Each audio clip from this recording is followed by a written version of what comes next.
अस्सलामु अलैकुम वरहमतुल्लाहि वबरकातुहू अऊज़ु बिल्लाहि मिनश शैतानिर रजीम बिस्मिल्लाहिर रहमानिर रहीम।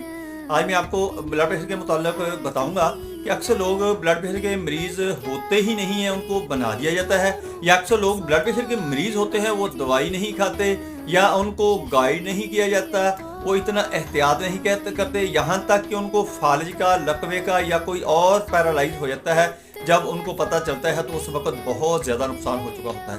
दोस्तों, आज मैं आपको बताऊंगा कि लेटेस्ट जो रिसर्च हुई है ब्लड प्रेशर के मुताल्लिक, वो रीडिंग क्या है, क्या नॉर्मल रीडिंग है। यहाँ तक आपको सिर्फ लाइफस्टाइल चेंज करके, खुराक चेंज करके आपका गुजारा चल सकता है, और कहाँ तक आपको जाकर मेडिसिन इस्तेमाल करनी पड़ेगी, और किस जगह पे आपको मेडिकल इमरजेंसी आ सकती है कि उस जगह पे आप खुद बजाते खुद इसको मैनेज नहीं कर सकते, इसको ट्रीट नहीं कर सकते, आपको डॉक्टर के पास हॉस्पिटलाइजेशन करनी पड़ेगी। ये सारी चीज़ें आपको इस वीडियो के अंदर मिलेगी।